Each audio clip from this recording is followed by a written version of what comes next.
Appropriations Committee, and today I'll be chairing the meeting alongside my co-chair, Senator Barker, Chair Knight of the House Appropriations Committee, and Chair Robinson of the House Finance Committees. Also joining us today are the other members of the three money committees. The purpose of today's meeting is to receive the governor's proposal for amendments to the 22-24 budget. Shortly, we will hear from His Excellency, the Governor. After his presentation, the clerk will take a roll call of all committee members in attendance.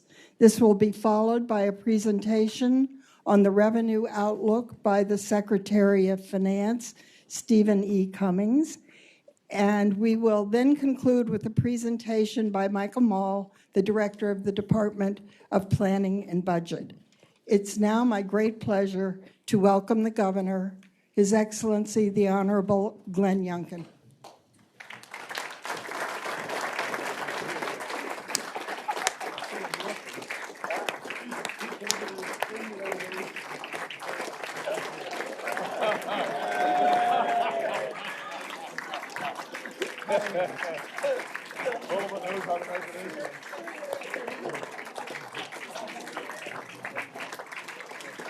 Not yet.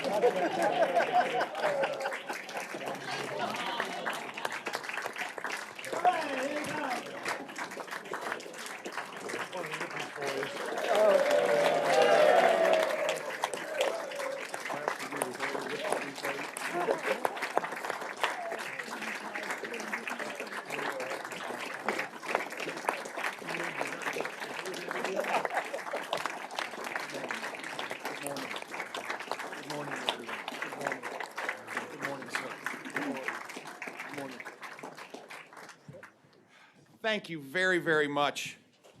Good morning. Good morning. We can do a lot of things, but we can't fix the weather. Thank you, Chairman Knight. Thank you, Co-Chair Howe. Thank you, Co-Chair Barker and Chairwoman Robinson. Thank you so much for including me here today. I know that all of our hearts are heavy this week as we mourn the loss of a friend and a colleague, Ronnie Campbell. And I'd ask that you join me for a moment of prayer as we get started. Heavenly Father,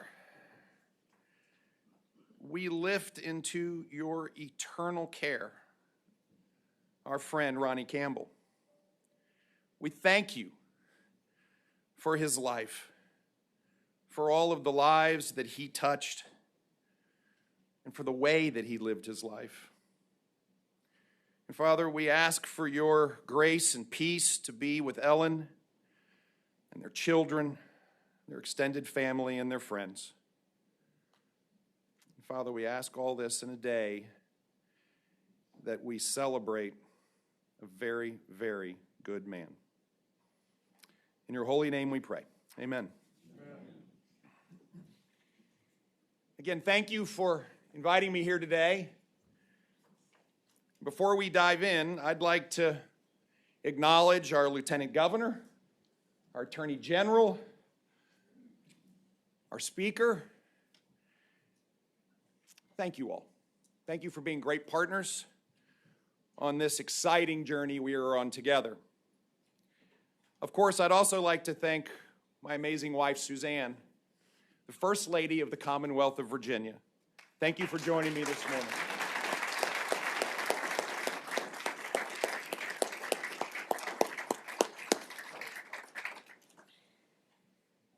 So let's get started. And let's get started simply by saying, buckle up, because we are going to go fast. The revised budget that I am asking you to adopt is all about two things: going faster and getting more done.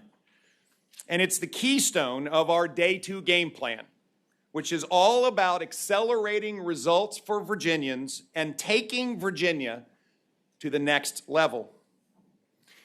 When I stood with all of you in the House chamber in January, and again, when I stood in this very room in August, I asked us to work together to deliver results for Virginia. And I'm here to renew that request, to ask us to lock arms and do the work, with one new caveat. Virginians don't have time for petty politics. The choices before us are not either or choices. They are both and. And I will work with any member of either party to get results for the people of the Commonwealth. That's the mindset that I have had since day one, and it's why we went straight to work together, making Virginia the best place to live and work and raise a family. But as a businessman, I must be honest. As pleased as I am with our progress, I am frustrated every day by the pace of government. And so we're going to hit the accelerator. Our Day 2 game plan and this budget will accelerate results and deliver more in every corner of the Commonwealth. When it comes to lowering the cost of living, we will accelerate bringing down taxes. We will accelerate making it more affordable to buy a home. We will accelerate reining in our electricity bills. When it comes to restoring excellence in education, we will accelerate raising standards, empowering parents, and building our workforce.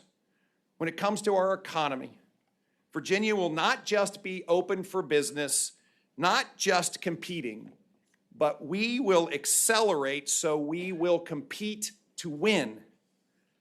When it comes to the safety of our communities and our citizens, we will do more to back the blue, accelerate our efforts to fight violent crime, accelerate getting the right help right now to those who need behavioral health care the most.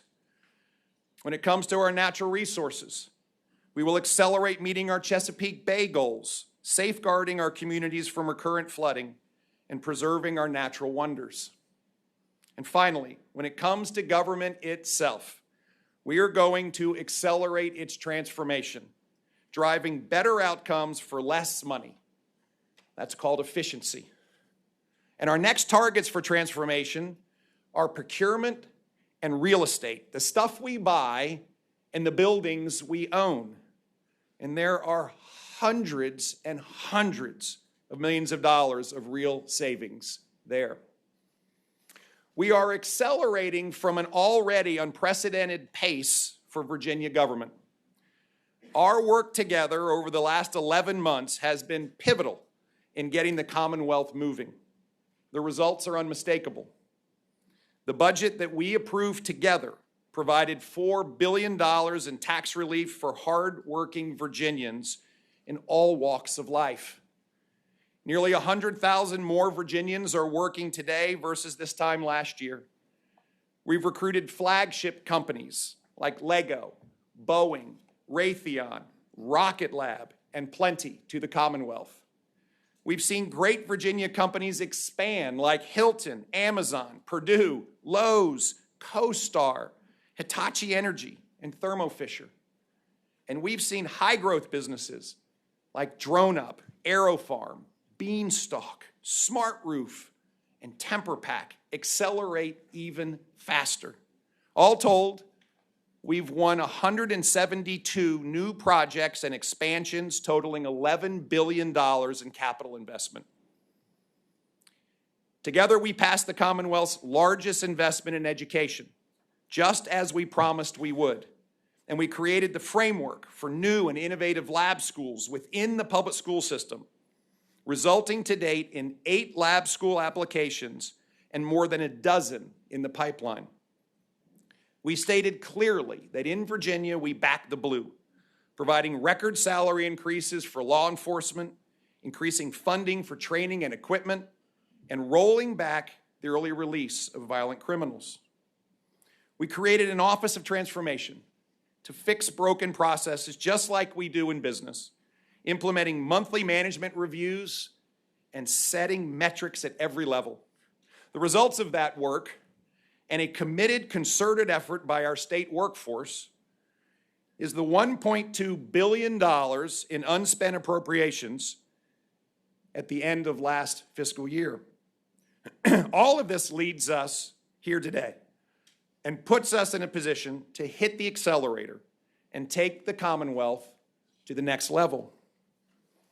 And considering the current storm clouds on the horizon, we must move forward with urgency and with purpose. The unfortunate reality is failed policies from Washington have created a challenging national economic environment. Runaway spending drove inflation and labor force participation down. These are now twin threats to Virginia's economic stability. We've now seen slowdowns in hiring, layoffs in the tech sector, a sliding and volatile stock market, and an increase in consumer debt that makes it very clear that families are losing the battle against inflation. The clear consensus of our business leaders and economic experts is that Virginia will follow the national economy into a recession next year, and that recession will last at least 6 months. This budget accounts for the reality of the looming economic storm. It also accounts for the need to accelerate results and the fact that our state government's financial condition has never been stronger. Let me be clear. There is a big difference between Virginia's economic trajectory and the current strength of the state government financial statements. Overtaxation of Virginians, buckets of federal money poured into Virginia during the pandemic, and yes, strong management practices have left us flush with cash. That includes large carry-forward balances, record reserves well in excess of rating agency expectations, and a multi-year projection that projects that continued surpluses will be seen for many years in the future. We project for this biennium $3.6 billion in unforecasted resources. And that $3.6 billion incorporates prudently projecting cautious increases to general fund revenue. That's on top of roughly $3.8 billion in reserves, $2 billion of which is available in liquid cash in the state's cash reserve fund. Because of this, we can position Virginia to emerge even stronger on the other side of this recession. Our carefully planned budget balances spending priorities and tax cuts, with roughly $1 billion of this spending and tax cut plan conditioned on meeting our 2023 revenue forecast. We believe that even with the downturn, we will hit these revenue projections, and this will allow us to make our investments not only to minimize the impact of the recession, but importantly, to accelerate coming out of it. In other words, we can press forward responsibly by going faster, not slower. And that, friends, is the central focus of this package of budget amendments. The acceleration budget, taking Virginia to the next level. It's time for more jobs, more opportunity, better education, safer communities, a transformed behavioral health system, and smarter government. And when we bring it all together, Virginia can accelerate on all fronts. Let me start with jobs. When I took office, Virginia was 47th in the country for job recovery coming out of the pandemic. Over the previous 8 years, the economy grew at less than 1% per year. On January 15th, we declared Virginia open for business, and now nearly 100,000 more Virginians are working today than this time last year, and we are now top 20 for recent job growth, outpacing some of our competitors like South Carolina, Tennessee, and Georgia. But let's be honest, this is not good enough.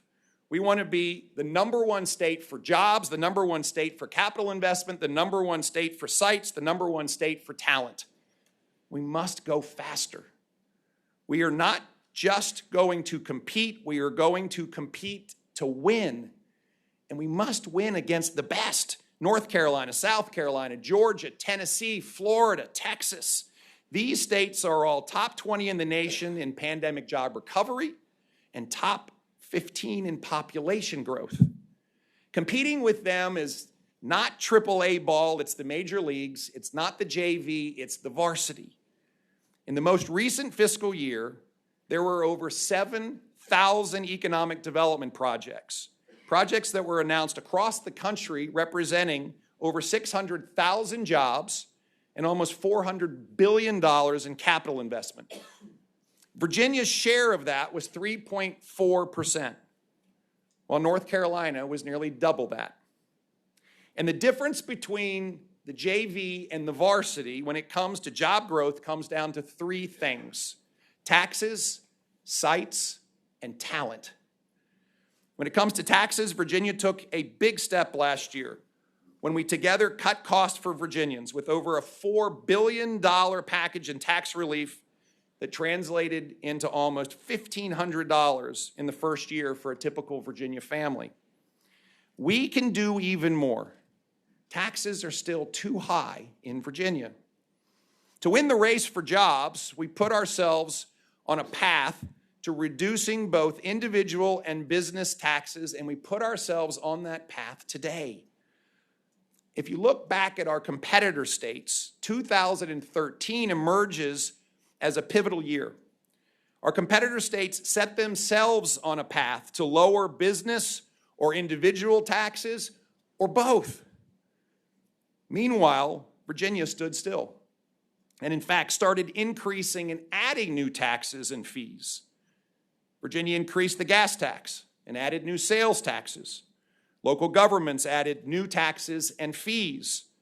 There was even a brand new regressive carbon tax called RGGI. And these piled up on the backs of Virginians. Job growth slowed and people moved away.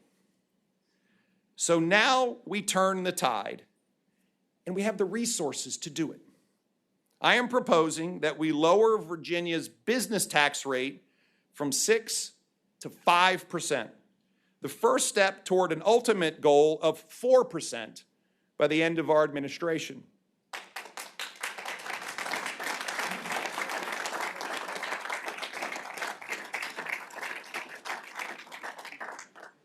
This first step will mean our business tax rate will be lower than Tennessee, Georgia, and Florida. But more importantly, by setting ourselves on a committed path to an even lower rate, like Democrat-led North Carolina was able to do, we will send a clear signal to businesses that we want your jobs and we are going to drive the Commonwealth's economic engine even faster. Starting down this path is to reject false choices presented in the past. Yes, Virginia can choose competitive taxes, we can choose economic growth, and we can choose critical investment priorities all at the same time. For our small businesses, like auto mechanics and hairstylists and coffee shop owners, we will create a 10% deduction on your business income, a direct savings that small businesses will see right away, right as they need it in the face of an economic downturn. Combined, these two measures result in $450 million in tax savings each year for businesses. And as we grow, we will lower rates further. My fundamental belief is that this money is better spent by the businesses and the business owners than by government. And the reality is that if we don't take advantage of our current financial position to make ourselves more economically competitive, we will only fall further behind these most competitive states. Now, as we take that big step on our competitiveness, We also are going to do more to help families. The budget amendments I'm putting forward today will finish the job on doubling the standard deduction and expanding our military retirement tax relief to all veterans. But that is not where we're going to stop, because we can do more for all Virginia families. Like business taxes, we must realize that people take into consideration what they pay in taxes when they decide where to live. We continue to see year over year more people move away from Virginia than move here from the other 49 states. And the vast majority of them are moving to states with lower or no state income tax. South Carolina, Georgia, and North Carolina have all lowered their personal income tax rates. Tennessee has gone to 0, while Texas and Florida were already there, opening their doors for hardworking people who want to keep more of the money they rightfully earned. We must start walking down that same path to lower rates. I am proposing to reduce our income tax rate for individuals to 5.5%, saving Virginians over $700 million per year. And again, this is just the beginning of what we should be doing programmatically to plan for lower rates over time. We can grow our way to lower tax rates. We can keep Virginians here, including our veterans. We can attract people from other states and fuel the economic engine that will drive it all even faster. And we must get started now. And as we go faster, we will attract major companies to invest in Virginia and create jobs. But we also know businesses like Lego, with those good-paying jobs, must have somewhere to go. Last week, I announced a game-changing commitment to business-ready sites, adding $500 million for sites. When Virginia created the Business Ready Sites program in 2015, the General Assembly only invested $500,000 per year in the program. Until now, the biggest site development grant ever made through the program was $1.3 million to the Southern Virginia megasite at Berry Hill in Pittsylvania County. In contrast, since 2017, North Carolina has won 8 industrial megasite projects, each representing 700 or more jobs and over $500 million in capital investment each. Georgia has announced 5 projects that exceeded those same numbers. Just this past week, South Carolina announced a battery facility creating over 1,000 jobs on a 500-acre site.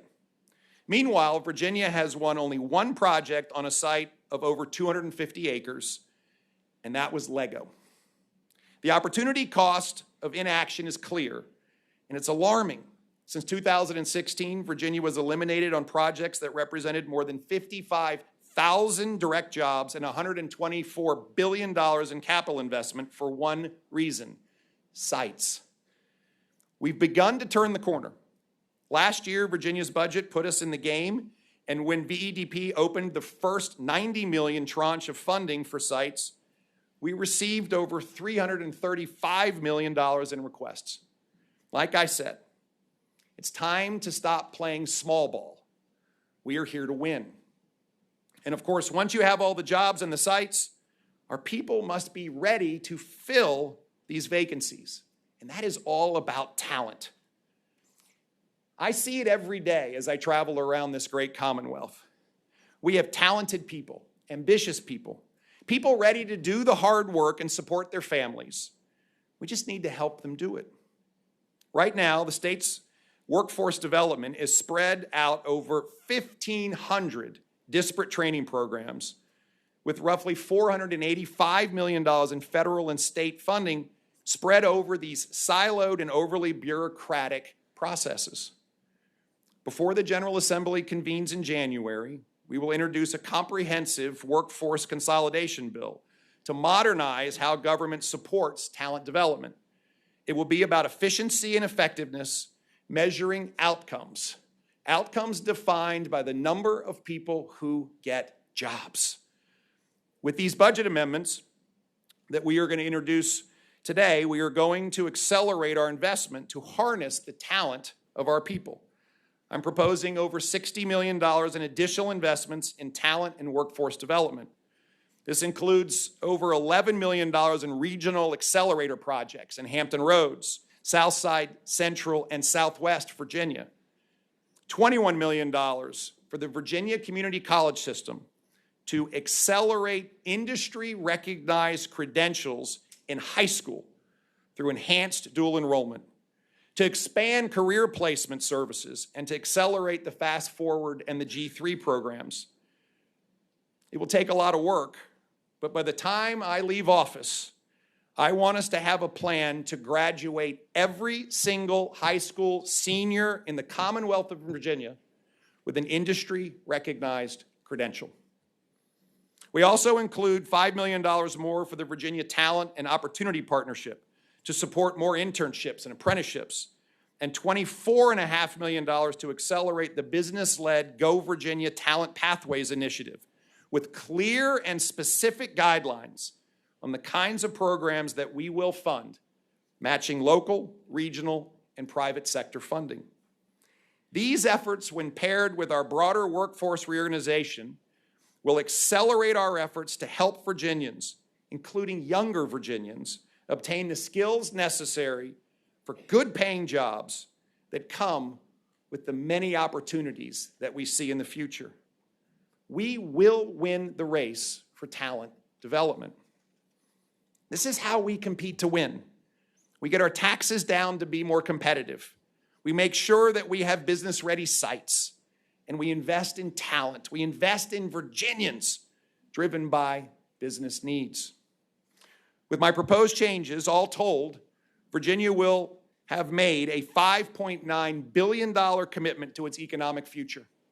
$5 billion in tax relief, $500 million in sites, and over $100 million in talent.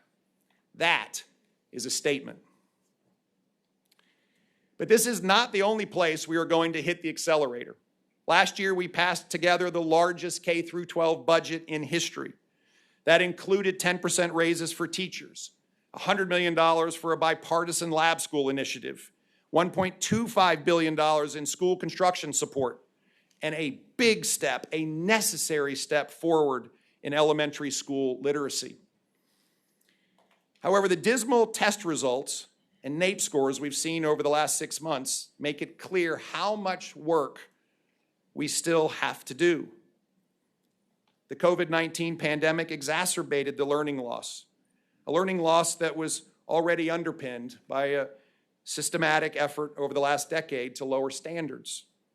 In addition to the emergency actions already put in place in October, when we set aside $30 million in federal funds for learning recovery grants, I am proposing that we expand the use of reading specialists to 4th and 5th grade, a $17 million initiative that brings our biennial commitment on literacy recovery to more than $63 million.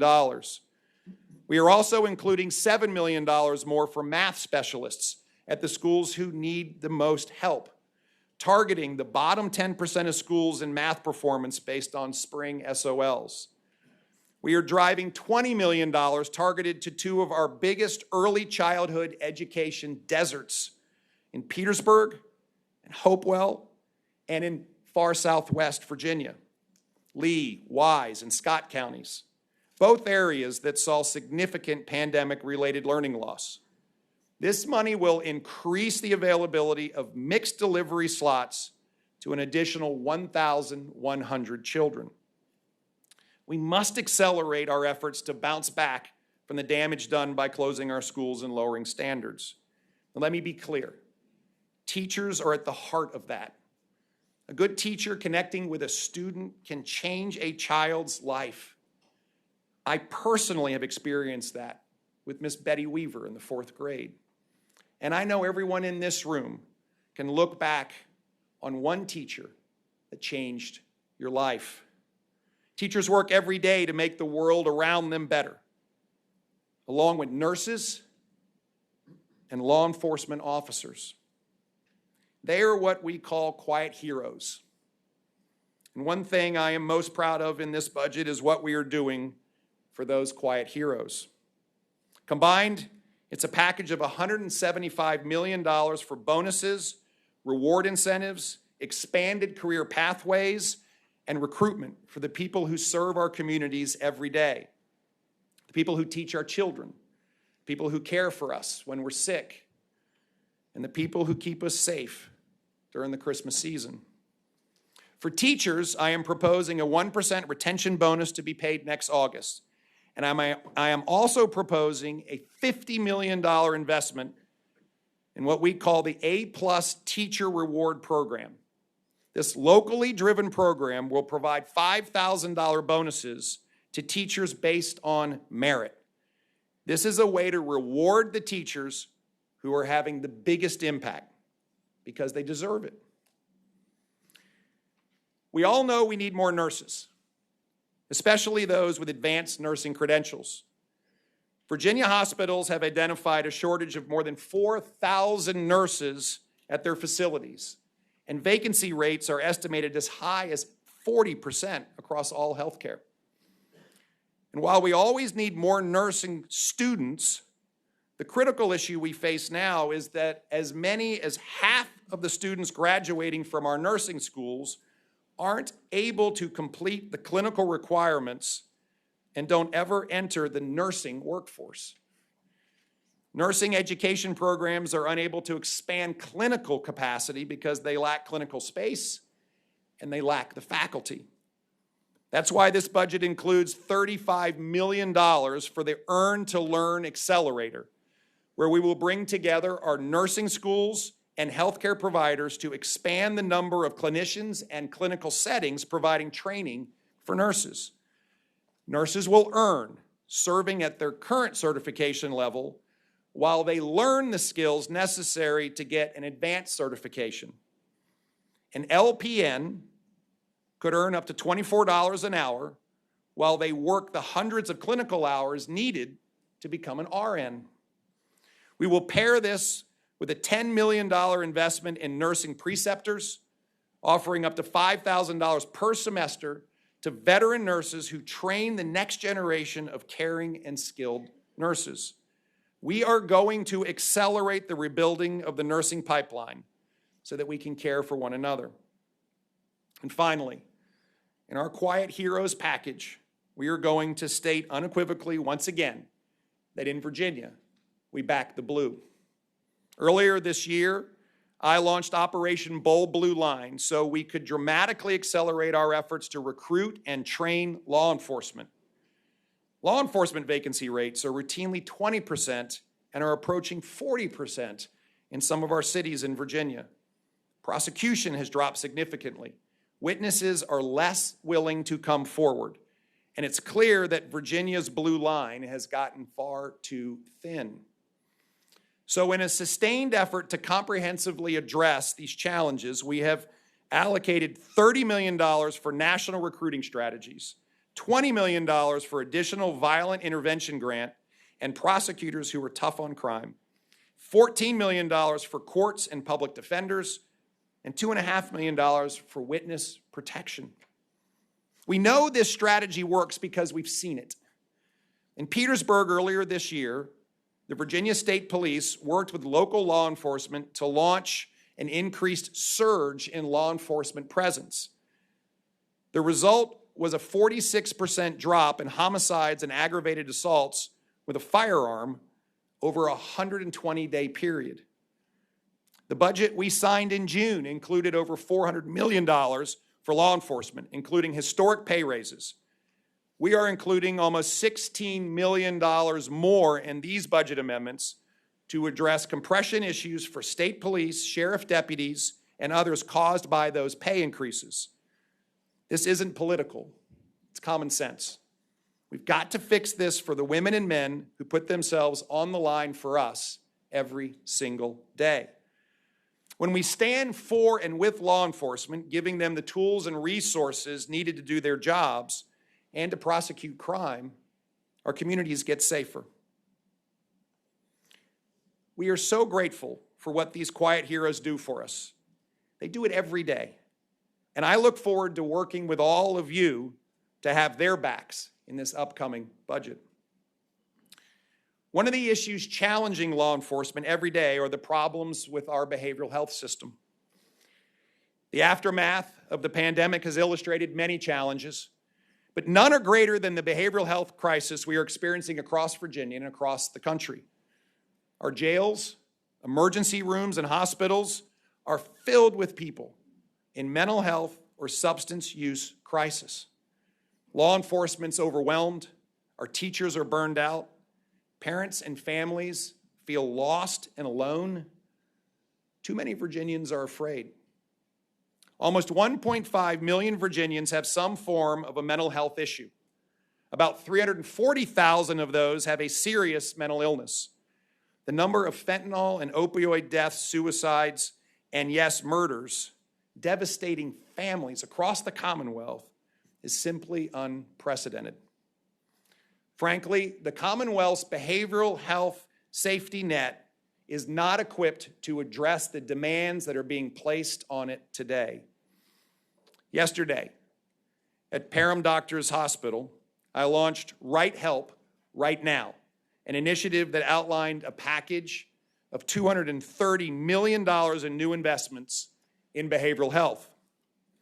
This is the first step in a 3-year transformation towards a strong and stable behavioral health safety net. It's part of a bold approach that will make major changes in this system.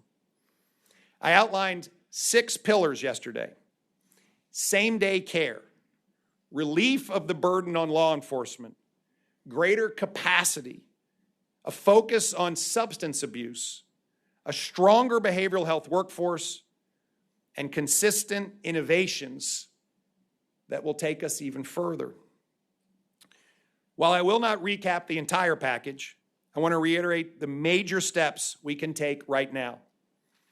Yes, it's a 3-year plan, but the first steps are always the most important, and we must take bold ones, which is why they include my proposal for $20 million to fully fund the necessary number of mobile crisis units across the Commonwealth so we can ensure that every Virginian will get the help right when they need it and how they need it, from whom they need it.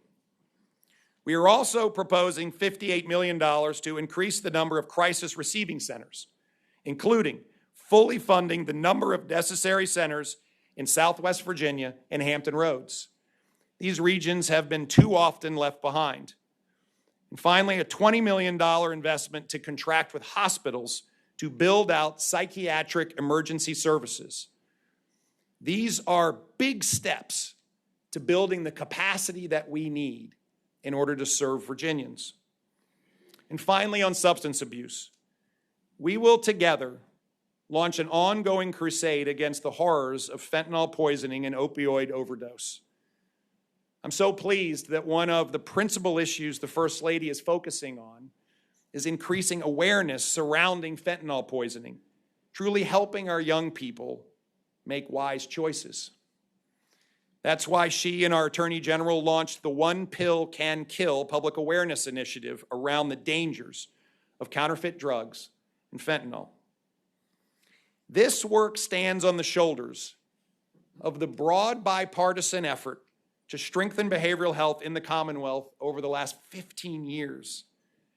Senator Deeds, with so many others, so many in this room, have done yeoman's work, and every success that comes in the future is a result of those long, long hours that have been made by all of you. Thank you. And finally,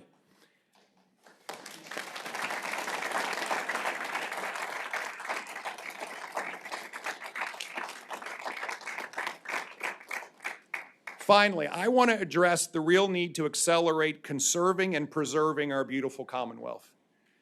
Whether it's Blackwater Park that I opened on Tuesday in the city of Franklin, or the new Mendota Trail I opened this summer in Washington County, we are so blessed in the Commonwealth with our natural resources, and we must preserve them. I'm proposing that we add $685 million to this budget for resiliency, for the Chesapeake Bay, and for our agricultural best management practices program. This includes $100 million in additional general fund support to address the Richmond combined sewer overflow, a $200 million deposit in the newly created Resilient Virginia Revolving Loan Fund for flooding prevention projects statewide and to secure our coastline. On top of that, we are going to provide support for the victims of flooding. We will invest another $11 million in emergency funds for the Buchanan County flood victims. We will also attack key Chesapeake Bay 2025 goals by investing an additional $50 million in funding for agricultural best management practices on our farms and $237 million to fund necessary water system improvements to reduce nutrients. I shared with you last time we were together my disappointment that we would not meet our Chesapeake Bay 2025 goals. We will meet them, not by 2025. But this investment will rapidly put us back on track. Now, I told you to buckle up because we were going to go fast, and we've covered a lot of ground. On economic competitiveness, tax cuts, sites, and talent. On education, our quiet heroes, teachers, law enforcement, and nurses, turbocharging the transformation of our behavioral health system and protecting our beloved Virginia. As I wrap up, I want to make the simple case to you. Over the remainder of this biennium, we project that we will add $3.6 billion in resources. The package I am proposing today includes $1 billion in additional tax relief and $2.6 billion in new commitments to priority spending. We have taken a prudent approach, designing some aspects of our tax relief package and investments contingent on hitting our revenue targets of 2023. The vast majority of those commitments are one-time and reflect the reality that one-time money must go to one-time spending.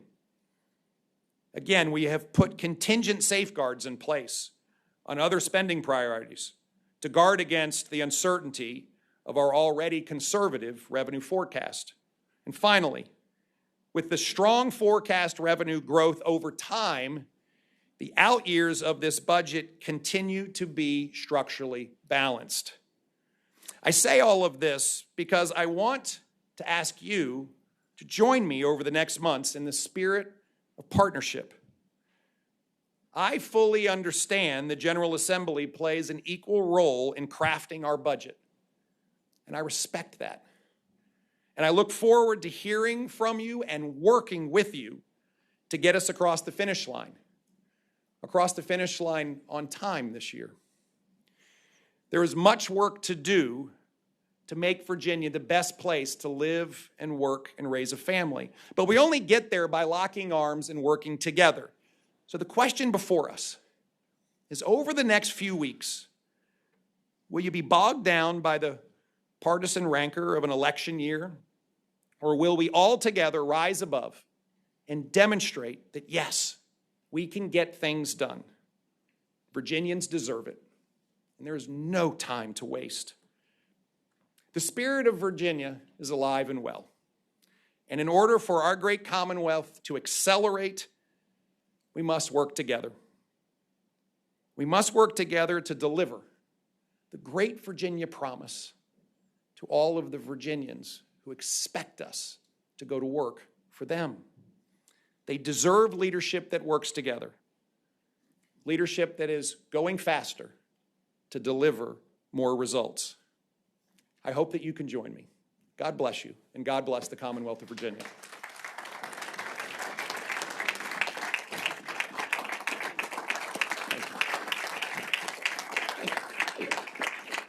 Thank you. Thank you all very, very much. Thank you.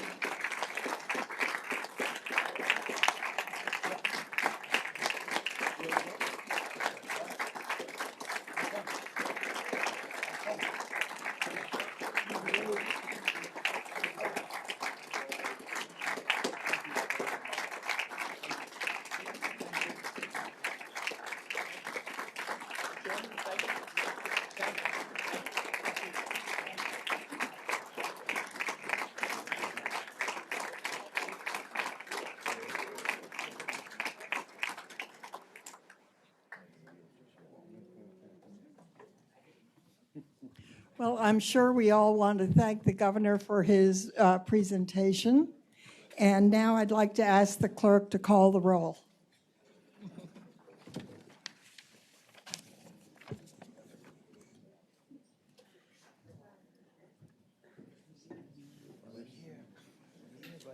Where is the clerk?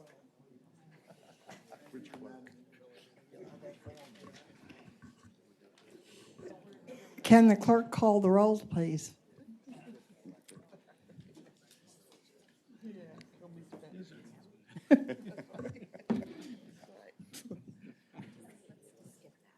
Okay.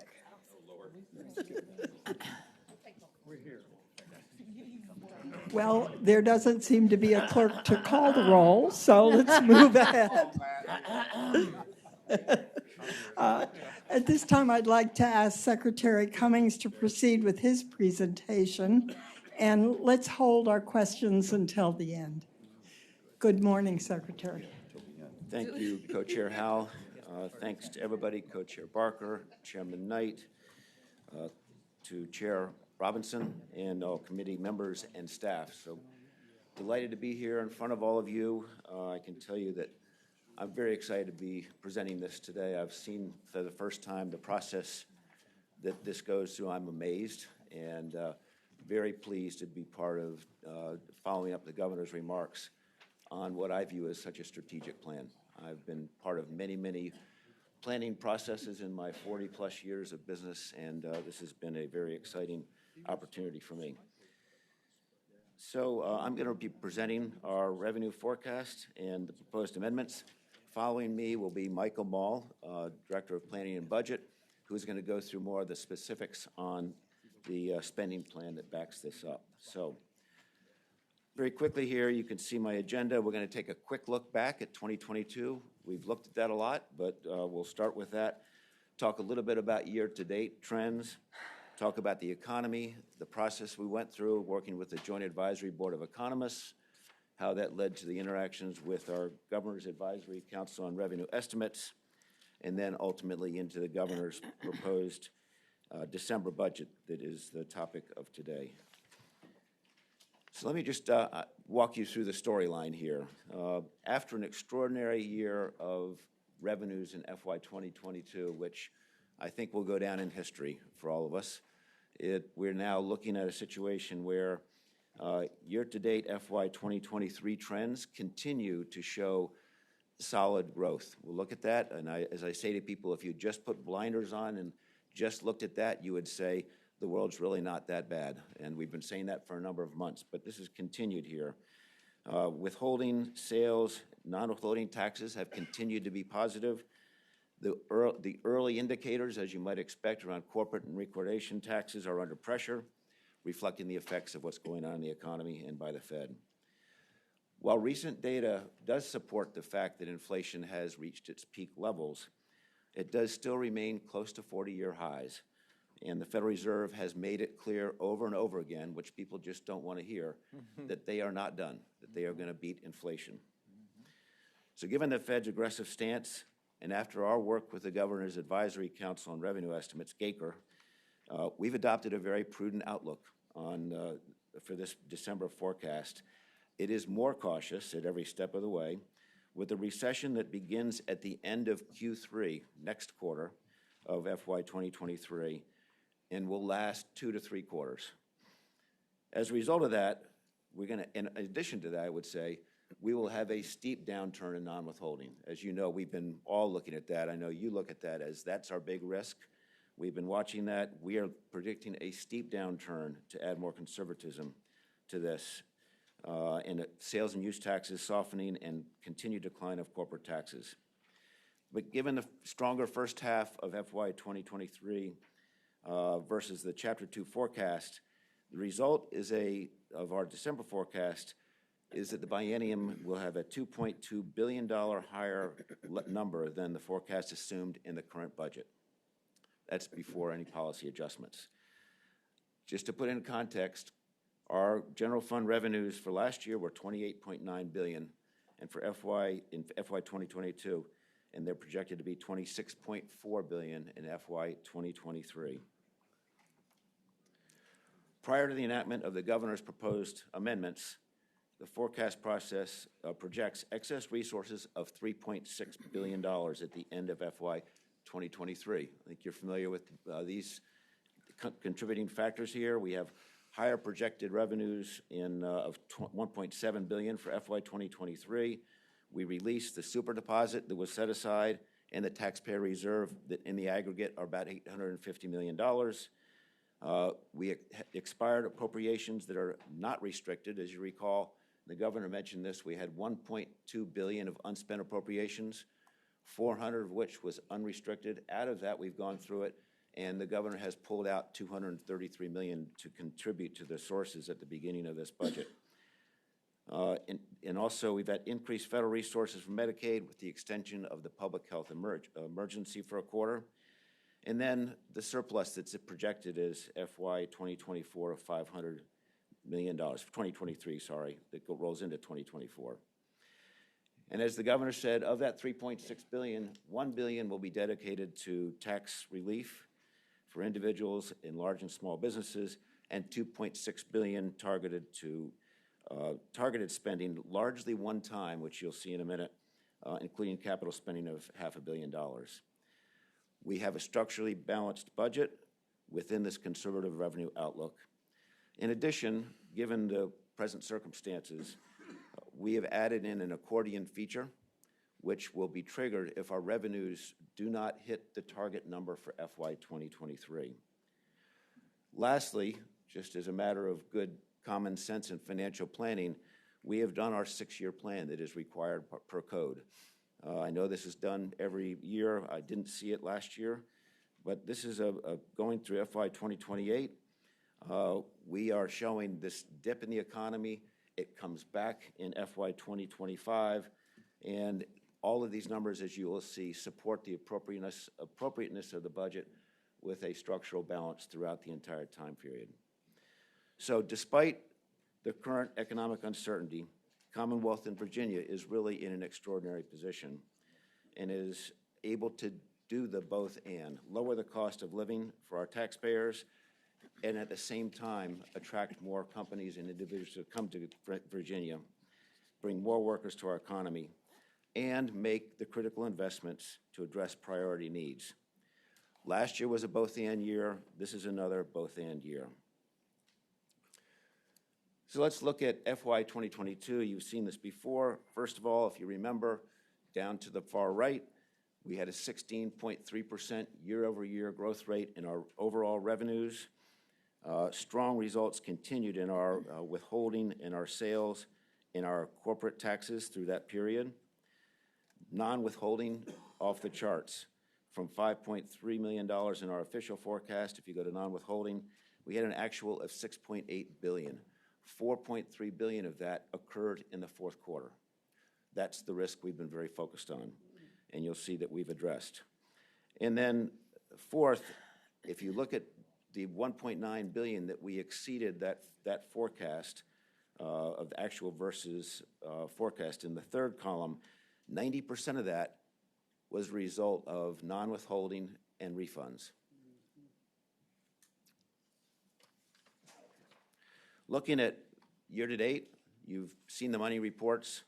It's been very steady. It continues to be very steady. If you just go far right, lower right corner, year-to-date, on an adjusted basis, year-over-year, we are 7.5% ahead of last year. And I would say if you go through all this, I'm not going to go through the sea of numbers, but you'll see that we are still rock solid on withholding. Sales is strong. With non-withholding is strong. These are low revenue periods. But the first negative indicator is corporate income taxes are down 15% year-to-date, down dramatically in November, 78%. We also, buried in this is a smaller number, but it's a canary in the coal mine also, is recordation fees is down dramatically. So the two areas where you would expect to see the impact of inflation and the Fed actions, we're certainly seeing in our revenues. But other than that, actually, things look pretty solid. This is the headline. This is what all eyes are focused on in inflation. And so if you go back to January 2021, this is kind of hard to play back the tape and remember this, we were under 2% inflation back in January and February. And then things started to rise where you see that plateau from May of 21 through September. That's when the word transitory was being said by too many people, right? So everyone said, oh, don't worry, this isn't going to be a big problem. And the Fed did not act. Actually, the Fed didn't act until you get up to March when they started to raise rates aggressively. Since March through now, there have been 7 rate hikes in 9 months. People who are, you see the market every day reacting where bad news is good news in the stock market and the other way around, good news is bad news. People are, frankly, trying to declare victory over inflation way before they should. We're still at 3 times the target rate. We're still very close to 40-year highs in inflation. The Fed is not going to give up, and I think Chairman Powell has made that clear. And here you can see, this is unprecedented. It's the compression of rate hikes and the scale of the rate hikes is the most that's been done in 40 years. We started off, as I said, in March, 25 basis points, then 50 basis points, and then 4 75 basis point hikes, and we got a little bit of relief just yesterday of a 50 basis point hike. Now there's debate, and the morning news shows this morning, you hear the debate of, is it going to be another 25, 2 25s, or 3 25s? I think the consensus is it's going to be probably 2 to 3, but the market futures are showing that they only think it's going to be 25 because they do think that the Fed will start to pull back. But clearly they're not done. Early signs in the economy that interest rates are having the desired impact. Predictably, housing, we all know that. And also, while jobs are still growing, that is what is unique when people declare recession, jobs are still growing, but at a slowing rate. So things are starting to soften. In Virginia, you can see here, obviously, home sales is coming down, same as the national trend, not surprisingly. And on the right side, employment, and there's several measures here. The yellow line is the household survey, which you've heard from us before. And then the red line is our establishment survey. The establishment survey just hit pre-pandemic levels last month, but still the household survey is at 97%. And then labor force participation, which is a really important number. The governor said we are actually 45th, 46th, 47th in terms of recovery in the country, is at 96%. To put that in context here, you've seen this chart before. This is our labor force participation relative to the U.S., which is the dotted line, and then relative to all of our competitor states. You can see there's a significant gap, and that gap to get back to fully recovered is about 120,000 jobs that are still on the sidelines. Here you can see for the consumer, not surprisingly, with all of the relief that came from the federal government, savings rates went up dramatically when that first hit the bank account. And you can see here that we have gone back down and actually below where we were prior to the pandemic. And on the right-hand side shows you your excess savings as a percent of income. And not surprisingly, given inflation, we're hitting the lower income group harder. They are dwindling down to a place where there's not much left, not much of a cushion left. That's obviously the concern, and that's why the Fed is fighting inflation so with such conviction. So on to the outlook. This is how we've started to build our model. So the Federal Reserve, we built a prudent forecast. Okay, the Federal Reserve continues to raise rates. This is the storyline to slow the economy and tame inflation. Inflationary pressures subside quickly, allowing the Fed to pivot at the end of calendar year 2023. A recession occurs beginning in Q2 of 2023, that is now, and lasts 3 quarters. recent growth in capital gains and non-wage income is not sustainable, and as I said, we've taken a very harsh view of that to make sure there are no surprises. And here you can see the GDP quarter over quarter going back to 2000. So you pick up, for those of you who remember the dot-com bubble and what happened after that, which actually become much more broad in the economy. We had 9/11, and the Fed started cutting rates. So that was addressed quickly, where they were in the position to be able to cut rates. And you can see that was a 10 years of growth, very much like what we've seen this year, very much tech-driven, and then a quick and relatively shallow recession. Then, of course, the great financial crisis in 2009 and 10, which was a very dramatic recession. The financial system collapsed. Liquidity was not available, and that affected the economy more broadly. Now we get into where we are today. You can see the quarter in 2020 where COVID hit and what happened to GDP in that incredible quarter, down 20%. And then what we're looking at now, and is close to the end, is the predicted recession, which is 3 quarters, and then we get back on track in recovery. There is a belief that the consumers are going to be able to bear the impact, given the not extreme nature of that scenario, and that they believe that this will be a short and mild recession, with consumer spending only having a dip within the 3rd quarter. On capital gains, and this is the most important number in my mind in our budget, and one that we've consistently erred on the conservative side. You can see here again, going back to 2000, you can see this is year-over-year capital gains for every quarter, okay? So you pick up what happened in the dot-com, which was similar, lots of stock market gains, pretty significant correction. You have, with the great financial crisis, the depth and breadth of that severe impact.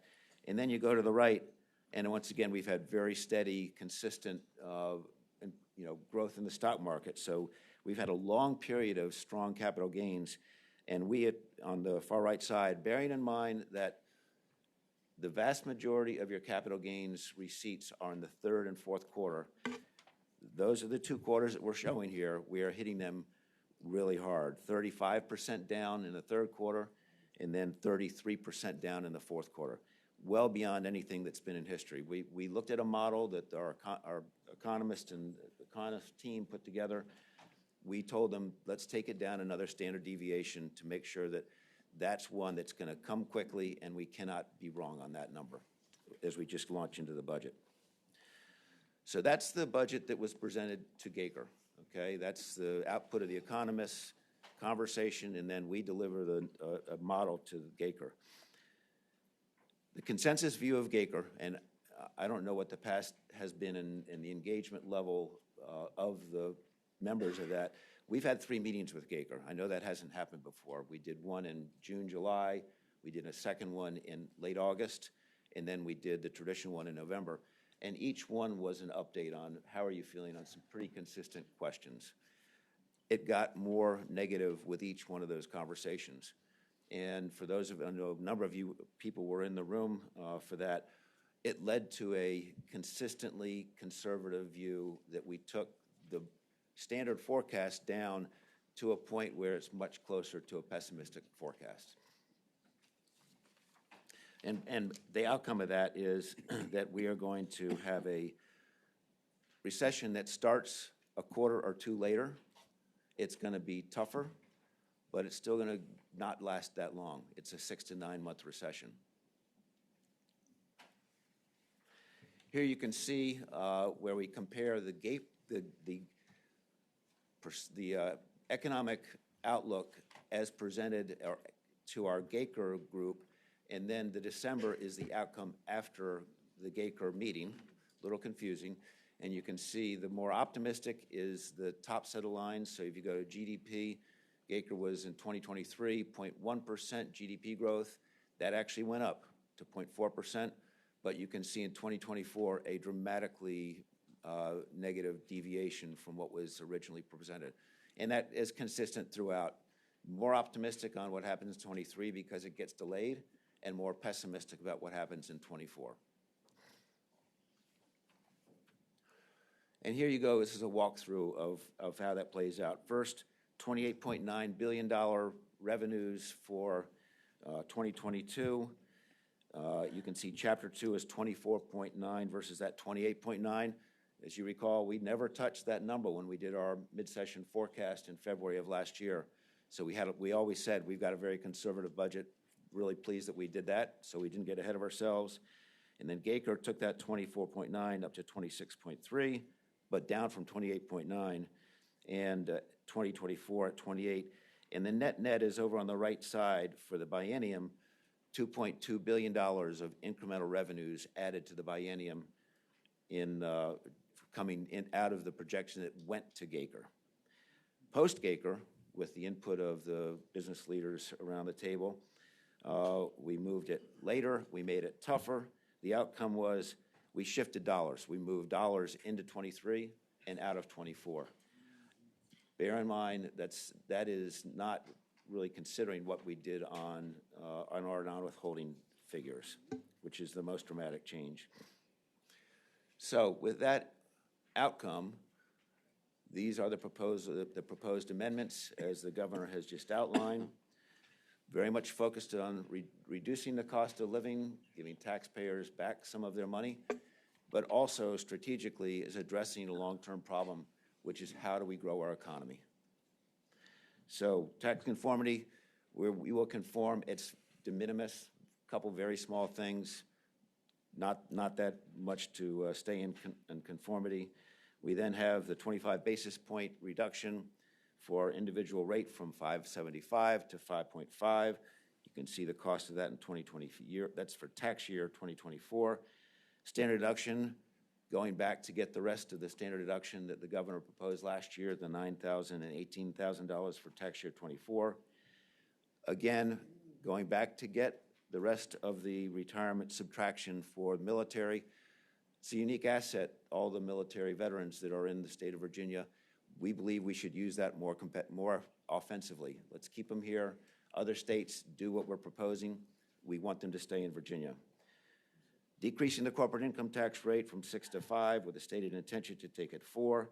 And then, so this is not just deemed to be a big corporate tax break, taking care of the small business pass-through entities that is through the qualified business income deduction of 10%. Federal, that's 20%, so we're going to take it halfway to 10%.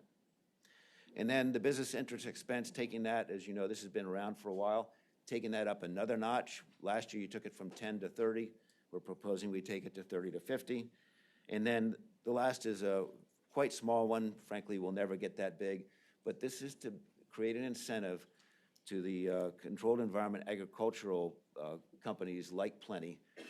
We are in a position now to be the center for that on the East Coast. We have 3 or 4 already announced, and we want to make sure that Virginia can be part of something that will never take over the world, but it's going to be a nice high-growth industry that we're very well positioned to be a part of. So after policy adjustments, we have projected general fund revenues transfers are $1.2 billion higher compared to Chapter 2. And this goes through the walkthrough of what the actual 2022 was, what was in the official forecast, Chapter 2, where December. And let's go through a couple of these. You can see on withholding. Withholding has been consistently stronger, so you'll see up numbers here, but the Chapter 2 forecast basically is flat from actual to the 2023, actual 22. And the December forecast, that's where a big increase is, given the strength of the labor market. And if you go far to the right, that's $1 billion of incremental change versus the Chapter 2 forecast coming from withholding, out of a total incremental change of 1.2.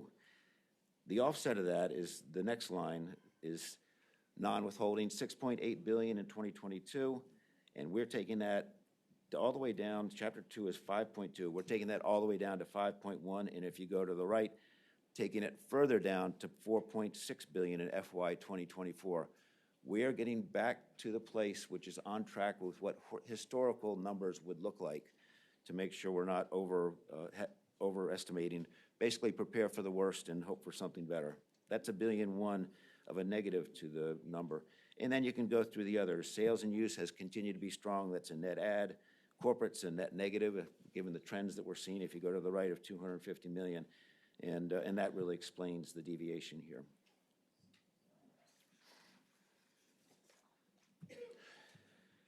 So when we did this, and frankly, this is, I think everybody who's done budgets, and whether it's for personal purposes, once you know you have people depending on you, but more importantly, in any kind of business profession, you better have a long-term plan. And we, per code, we're required to do that, so we work on putting together a 6-year plan. That we spend a lot of time on this, because we know how important it is in the environment we're in to be able to demonstrate that we can balance this out. We have a 6-year plan. The revenues going from 23 to 24, or 24 to 25, I'm sorry, they go up about 7% as we come out of this downturn. But after that, they're going up annually 2 or 3% at the revenue line and the expense line. So very conservative for an economy that is recovering. In those projections, and this is done with our economist and with DPB and the finance team, we have included things like a 2% raise every year for all state employees and teachers. Not doing it, we don't do anything for several years, and then we do a 5 and a 5. You may still do that, but let's average it out to try to connect out what really should be embedded. We've done the full triggered increases in Medicaid and CHIP. We've done education increases. We've built in 5.4% inflation on VITA, where those kind of expenses continue to rise at a higher rate. And that's what has led to the numbers that support this and do show us that we have a structurally balanced long-term budget. Remind everybody we have the accordion, and we have $4.2 billion in reserves once the final payment is moved into the reserve account in 2024, along with other things that, frankly, all of you did last year that give us further shock absorbers that are embedded in the balance sheet. So we have a lot of things that can be done thanks to good planning, thanks to an incredible few years, that make this a safe and sound, structurally balanced budget. This is what it looks like, okay? This is starting with the $3.6 billion in FY 2023, applying the proposed amendments that gets us to a balance at the end of the year of $2.9 billion at the bottom on the first column. That $2.9 billion is, that top line is the balance with current law with no other amendments. So that's really a number just for reference, disregard. The way this works is you have $2.9 billion at the end of 23. To that you add the 61, which is the balance before proposed amendments, and then you deduct the governor's amendments of 929 on tax relief and 1925 for the spending net new spending that gets you to the 143 ending balance at the end of FY 2024, sorry. And then in those subsequent years, every year you have about $1.8 billion of excess revenues that are available to spend that do fund the proposed initiatives. We started with a well-thought-out budget. It is conservative at every step of the way, and we have a package here that does fit within the confines of that. The $3.6 billion, I think all of you are familiar with, you've seen a lot of this before. You have the Chapter 2 special session of unspent appropriations of 509, to which we add revenue forecast changes, transfers, the super deposit coming back, the taxpayer relief coming back, the discretionary general fund reappropriation that I said came out of the $1.2 billion that is going to be redeployed, and then the changes to spending that is down below that are built into the model that get us to the $3.6 billion amount. On the accordion, so we have $1.083 billion in total spend. If we miss our budget in FY 2023, that is paused. And evaluate what can we afford once that's done, and then prioritization would come from the bottom of things that would be reduced as we work back through how that would be prioritized. Reminder, one of the greatest assets that we have right now, and we were at the rating agencies not too long ago with some of the people in this room, and we got great feedback. I think obviously the work that's been done here for many decades, great respect for the good controls and governance in Virginia, and this is astounding, really. I think everybody I've talked to around this that was part of this way back said we never dreamed we would get to 15%, and here we are, and in fact generating cash that we can redeploy in strategic ways to satisfy our goals. So, conclusion of that is, despite the expectation of a recession, revenue collections to date do continue to be strong, and we will have a $2.2 billion available. Through a 6-year plan, we see that we have the opportunity to generate $1.8 billion a year to fund our strategic initiatives, and the governor has prioritized those around lowering the cost of business, getting the economy going. We need to address the fact that we are losing the battle for new people to come to the Commonwealth and for new companies to come here. Long term, that's going to be a serious problem. Also addressing some of the strategic needs that the governor went through this morning. And as a result of that, it is, as I said at the beginning, it truly is another both-and year. It's to be in a position to have these kinds of resources at our disposal, to be strategic, to be more competitive, and also to close gaps on some critical programs is a very unique opportunity. So with that, I am finished. I'd be happy to answer any questions, and then Michael Mall will be coming up to talk more about the spending. Thank you, Mr. Secretary. Well, this has been a lot to absorb, but you've presented it very clearly to us, so thank you. Thank you. Are there questions for the Secretary? Madam Chair?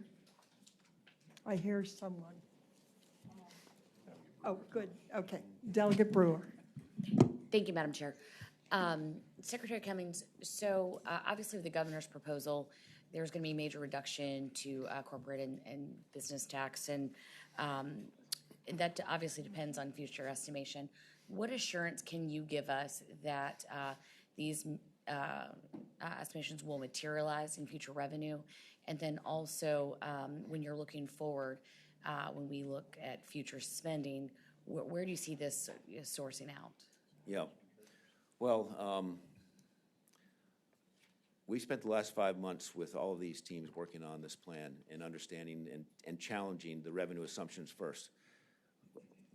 I've been in business for 42 years. The governor is a very experienced business person, and I think the benefit of a lot of people here who have that broad experience, we've done budgeting. It's what we do. And we have purposely built this, and I think if you go through every step of the way with a prudent and conservative lean to it, because we want to make sure that we're going to meet this. We are very cognizant of the need to have a structurally balanced, AAA is golden outcome here. And so that has been throughout the process is what we've done and the assumptions that were built into that process. On the spending side, well, I'd say as well on the tax cuts, obviously we have independent people in tax policy who do assess that. And we weighed what we're doing against what other states are doing and their outcomes. And if you look at those states who have been affecting these tax reductions, their growth has more than offset the impact of the tax changes that they have experienced. So that's what we believe we need to get to. It's a healthy economy. We've got to get on track, and this is a unique opportunity to do that. Thank you. Further questions? Madam Chair. Delegate Sickles. Thank you, Madam Chair. One of the things that we all hear about economic development in Virginia is that the B-poll tax and the machinery and tools tax have been a huge problem in jurisdictions and we haven't been able to get rid of them. I mean, nobody likes B-Pol, nobody likes the machine and tools tax and in theory, but we can't get rid of them because the impact of local government is so high. Have you considered, I mean, to me, working on that would produce so much more benefit than reducing the corporate tax rate, which no one mentions as an impediment to coming here, by 0.5%. So to do this policy work, we did a complete inventory of every tax that is a part of our revenue stream. We also did an assessment of all of our competitor states to go through what are all the what-ifs. The model was built that allowed you to play with different things. There's a combination here of what is a good economic decision and what will also have the most impact in changing the game and getting the attention. On the B-Pol, to the reasons you just mentioned, it's a really tough one to solve for. It's inconsistently applied. It's in order. We'd love to fix that, but that would be extremely Chair, difficult. follow up. Just follow up. Delegate Sickles. Well, if we can't solve it now with the kind of revenues and the financial position we're in, when would we ever be able to compensate local government for, getting rid of those Yep. really disincentives to building a business or moving a business or growing a business someplace? Yeah, we did talk about it extensively, and the way I look at this, it's corporate tax. I hear what you say. People don't say I'm not coming because of corporate tax. The reality is that it certainly factors into their decision-making. It is a headline number that gets their attention. Every state we compete with is on a path to take corporate taxes down, in many cases taking it to zero. So I do think it has a desired impact. Delegate Watts. Thank you, Madam Chairman. Mr. Secretary, thank you for your presentation. Let me start on the corporate tax. We're 27th in the nation, square in the middle, so that I never hear it. I hear a lot about site development, and there I really commend the initiative that we need to do far more to have immediately ready site development, and we don't. But 27th, square in the middle, whereas some of our competitor states that you're talking about, Tennessee has no income tax, but has 11% retail sales tax, and Texas has a lot of mineral extraction revenue. So I am very concerned about focusing on just one element rather than the total package of what any major corporation is looking at as they move into the Commonwealth. Yeah, again, corporate tax does make a difference. It's a headline number. It's a signal. Every one of our competitor states is reducing corporate taxes. When we looked at our tax policy and all the things that we do, we came out as middle of the road or below middle of the road on everything. It does not feel like there's a strategy about what we're trying to message and achieve with our tax structure. So going after the individual at the rate level with the standard deduction, lowering the cost for your workers, lowering the cost for senior executives, as well as going after the corporate, it's the collective burden that is considered without doubt. And I think if you talk to anybody who's an advisor to companies looking to relocate, they look at the cost of living, and taxes are a very important part of that collectively. Madam Chairman, Delegate Watt. if I may have an additional question in another area. The other thing that concerned me about both the presentation by the governor as well as your presentation, for example, on page 4 where you're talking about structural balance and it comes up later, you have tax relief, which is ongoing, and then you're talking about one-time spending balance, and that's not ongoing. That's one time. The 2% salary increase, the governor's package on mental health does not address our serious problem in competitive salaries in a number of areas. It doesn't address that government, much more so than business, is service-oriented. So our workforce is absolutely an ongoing expense that can't be assumed is going to not need ongoing revenue after we make these ongoing tax cuts? I think we have addressed that. Our budget, our plan, that 6-year plan, does provide for ongoing, if I'm understanding your question properly, ongoing increases in the cost for our state employees. It's assuming that we continue to invest in education. It's providing for the health, the health needs of that were outlined by the governor. We are, I think I go back to your first point you made, is we have a structurally balanced biennium budget. We are blessed with this excess revenues in the bank that allows us to structurally balance the biennium budget, and then we come into 2025 and we continue to be structurally balanced with the tax relief and with all the spending that the governor has proposed in a conservative scenario. Madam Chairman. Let me see if anyone else has a question. Thank you.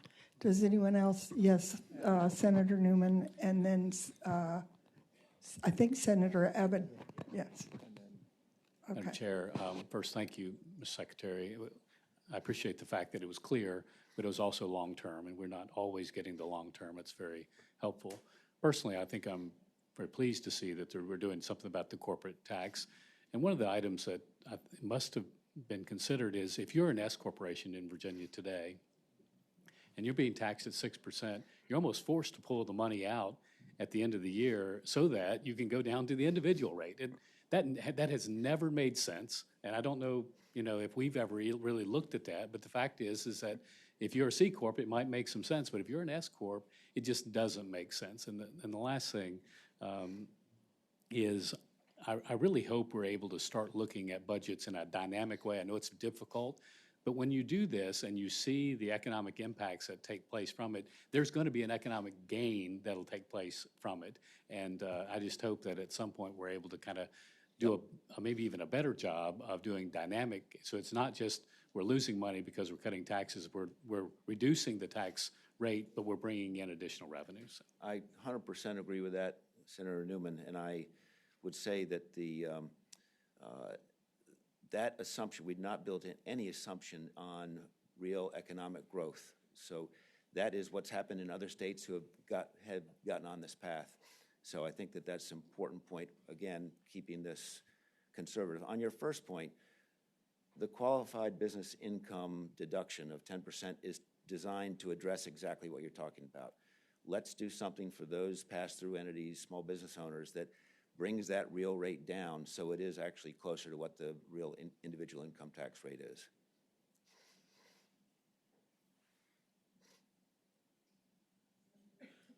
Thank you, Madam Chair, and thank you for the presentation. I just had an observation that you referred to our competitor states as being, including Texas and South Carolina and so forth, and made reference that they're all of our competitor states are reducing corporate taxes. But in Northern Virginia, we're bordered by Maryland and the District of Columbia. Are those not competitors too? Are they reducing corporate taxes? We're studying the people who are winning in the competitive game to attract companies. And if you look at any map, I can't tell you specifically, we do not look, we have looked at them, but we don't consider them competitor states because they are having the same experience as we are or worse. So if you look at the map, the flow of the migration of companies and talent is coming from the higher cost states into the north and west coast, and they're going directly to the south. And as we say, they're driving through Virginia, they're paying our tolls, they're buying some gas, getting lunch, and they keep on going. Thank you. Yes, Delegate Davis. Thank you. Secretary, thank you for the analysis. On the corporate tax policy for a second, I mean, obviously the tax rates are where it's at. I know, I guess anecdotally, we've had some issues in the past regarding our status as a cost of performance state. In many cases, it's causing a double taxation issue for Virginia companies that headquarter in Virginia. I know we almost lost a large company in my neck of the woods. We kind of had to finagle a market sourcing policy for CoStar last year to get them here. Our bordering competitive states have gone market sourcing as opposed to staying cost of performance. Have we looked at shifting Virginia to a cost of performance state to be more competitive?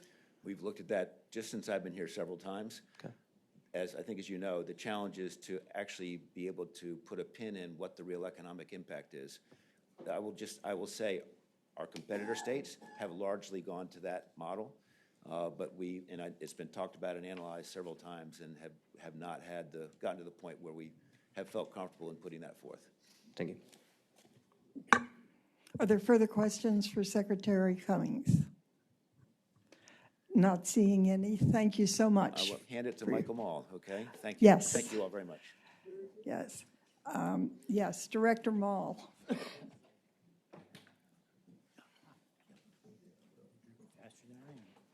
Good morning. Good morning, Madam Chair. Thank you very much. Also, I'm sorry, I meant to say again, we'll wait for questions till the end of your Thank you. presentation. Thank you all for letting me speak with you today.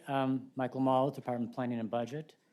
I'm going to try to give you a little more detail. The governor did an excellent job of highlighting the things in the budget that he is pursuing, and the Secretary, the resources behind it.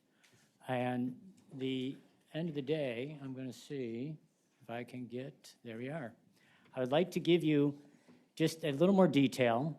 As you know, if you went through every single item we did in the budget, it would take the rest of the day. And there is, on our DPP website, we will have available to everybody a listing of every single adjustment to the budget that you can look at the end, and I'll have the website at the end of the presentation. But this first page is the busiest one, and I apologize for it.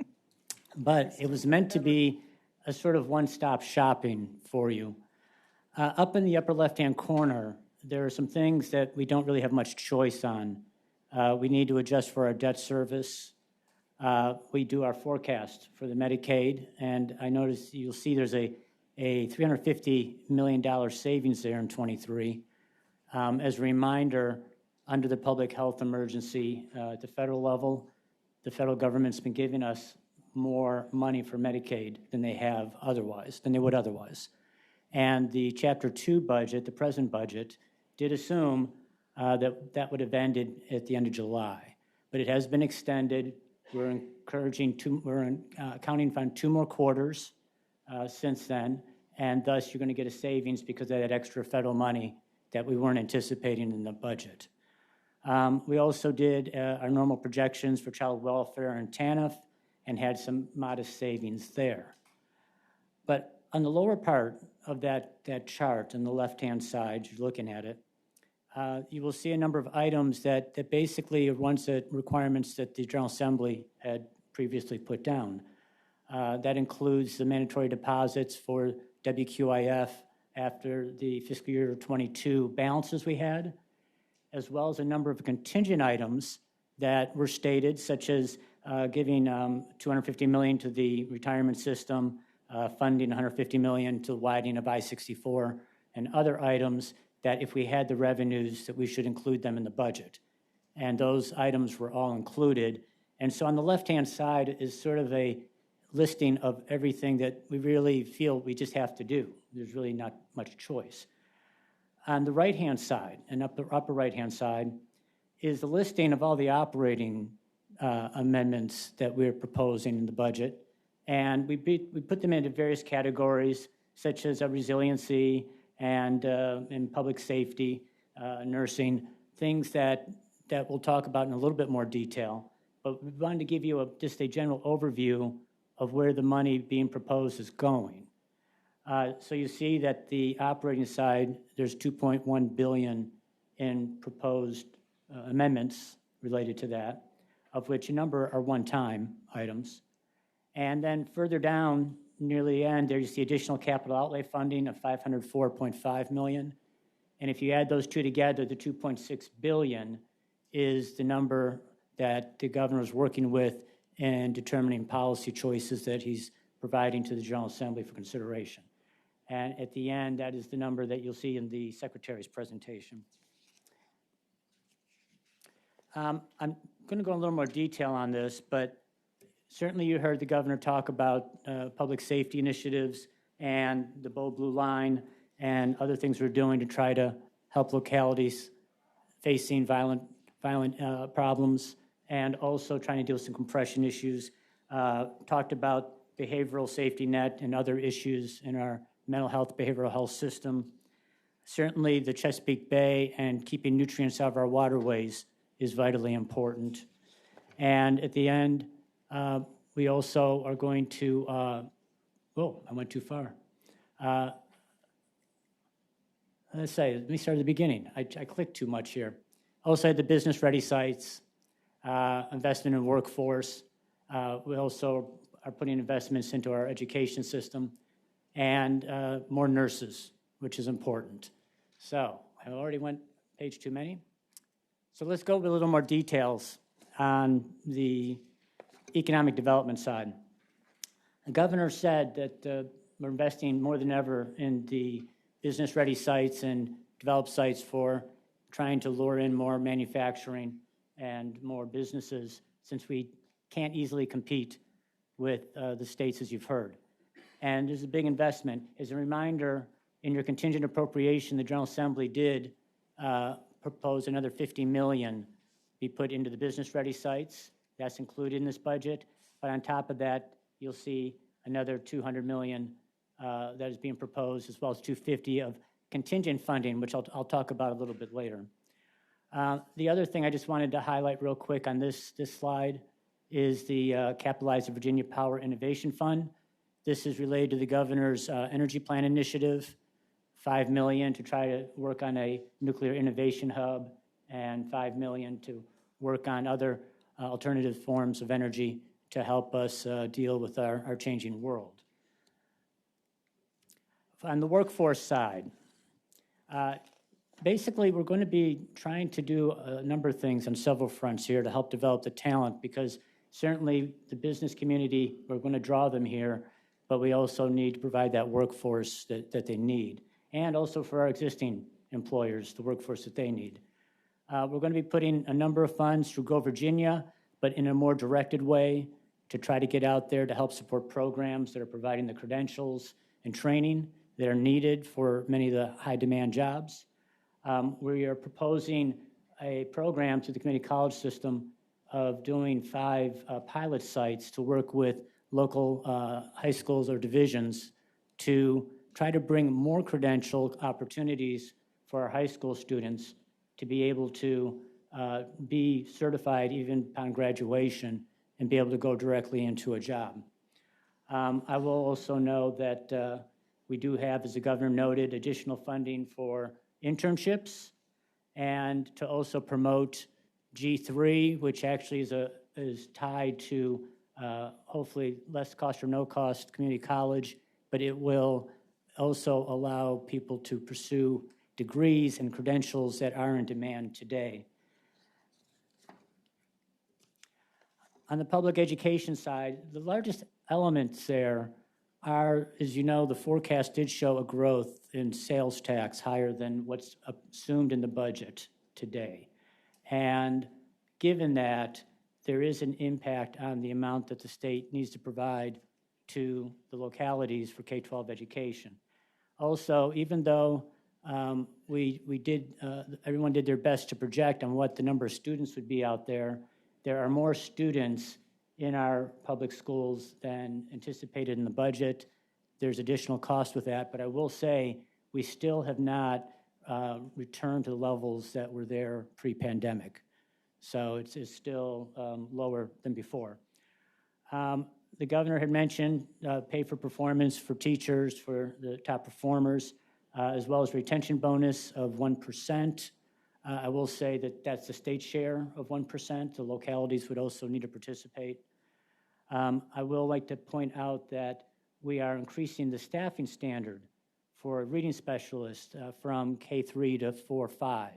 So adding more reading specialists for more grades. And also providing additional math specialists for grades K through 8 to help in the 2 areas that certainly some of our students are not doing as well in as we'd like them to be. On the nursing front, you heard about, the governor mentioned the underlearned partnerships between hospitals and higher education institutions that provide nursing programs. The idea is to more clinical faculty that can work with students that are actually working in the hospitals so that they are getting paid to do a entry-level job and at the same time earning and getting their clinical skills that will allow them to get a higher paying job at the end of the day.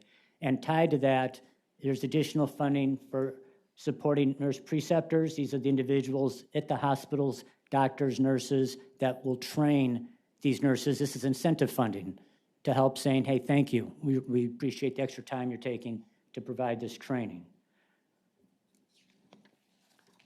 On the public safety front, the bold blue line, it's all about recruitment, signing bonuses, fast-track training.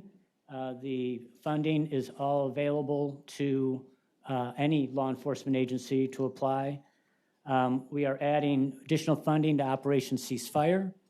This is a program to help give grants, opportunities to localities that are having more challenges with violence in their community. We are dealing with compression issues under the sheriffs and under state police and other state law enforcement agencies that have occurred because of the good work the General Assembly did in raising salaries for everybody in the law enforcement community already in the budget. But that did create some compression issues that we're trying to address. And then finally on that page, I just wanted to highlight the established Virginia Mass Violence Care Fund. This is intended to help provide any victims of a mass violence that after several years from the normal victims assistance programs when they expire, that potentially could be used to support these individuals in the long term as dealing with the traumatic event. Madam Chair, We were going to wait for questions. I will wait.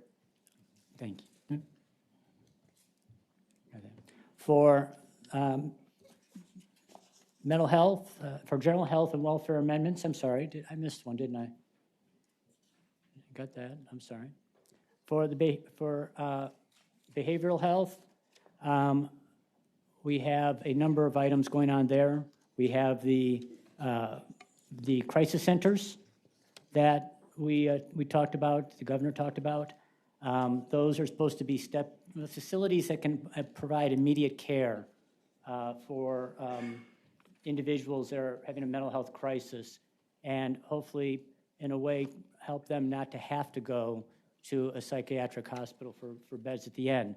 It's meant to be an immediate opportunity to take care of their needs and help them to hopefully find a more place that they can go back to their home. We're also providing additional funding for the idea that in emergency rooms, there isn't always an area available for the psychiatric treatment of patients that come in. And this would be a new pilot incentive program to help them set up such dedicated areas within their emergency rooms. We've also are providing $20 million for doubling from 35 to 70 the number of mobile crisis units that we have in the state, and those will allow individuals with the right training to actually go out around the community to deal with people in a mental health crisis. And finally, expanding also programs that the Department of Behavioral Health and Developmental Services can have with local school divisions in helping them to do mental health treatments and programs for the students in their school systems. For the Resiliency Bay amendments, the General Assembly established the Resilient Virginia Revolving Loan Fund, I believe it might have been last year, and capitalized it with $25 million with RGGI proceeds. And the idea is to utilize Virginia Resources Authority to help provide loans, and actually grants are allowed to localities to help deal with flooding, rising sea levels, things that can affect the community, and helping to address that. The proposal here is to provide another $100 million for capitalizing that fund, as well as $100 million of contingent funding, which, again, I'll be discussing at the end of my presentation. The other thing, one of the newer programs, too, that the General Assembly had approved was the Enhanced Nutrient Removal Certainty Program, which was really to help ensure even more nutrients are taken out of our point source systems And based on the commitments and the obligations that we've already made for this biennium, we feel that $237 million more dollars needs to be invested in that. And to do that, you're seeing there $107 million of general fund from the mandatory carry from the WQIF mandatory balance. 43.9 of that would go to that purpose. And we're also proposing over $86 million of ARPA funding to go to that purpose to cover that need.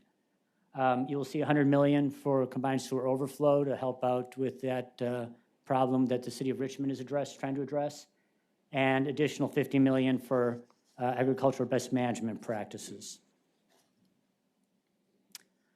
Just wanted to note just a few other general health and welfare amendments. There is a increase proposed for the rates for personal care, respite, and companion services.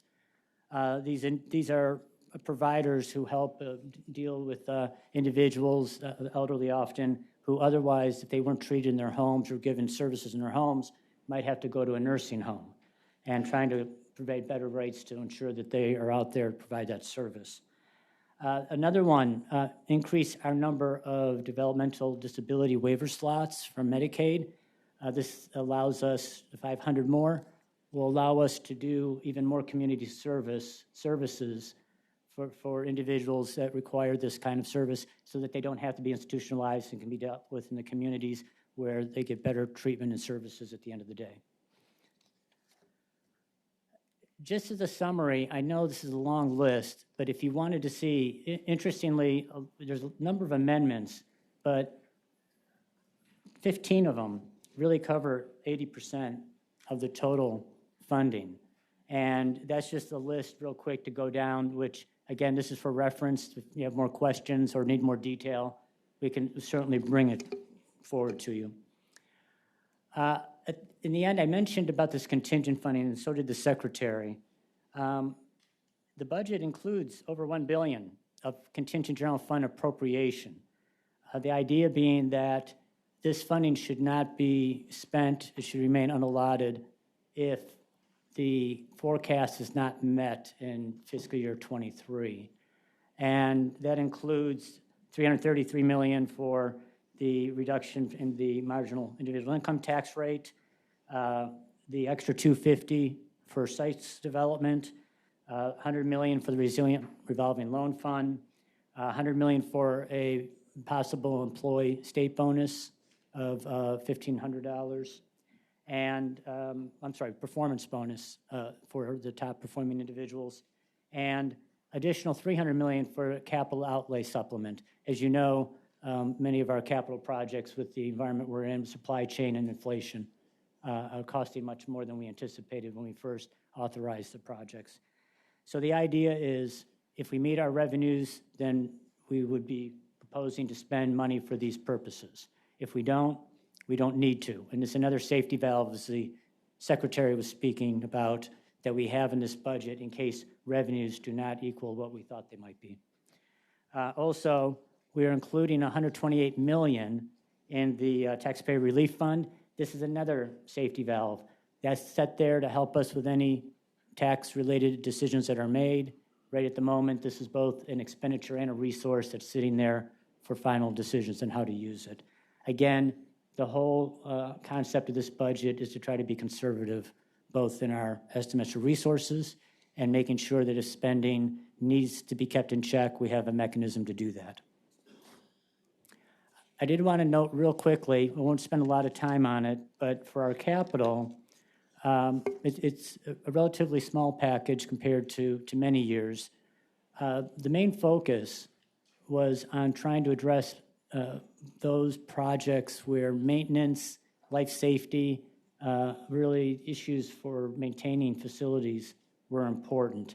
And you'll see the 12 projects on there, all funded with general fund except for a small amount of non-general fund funding.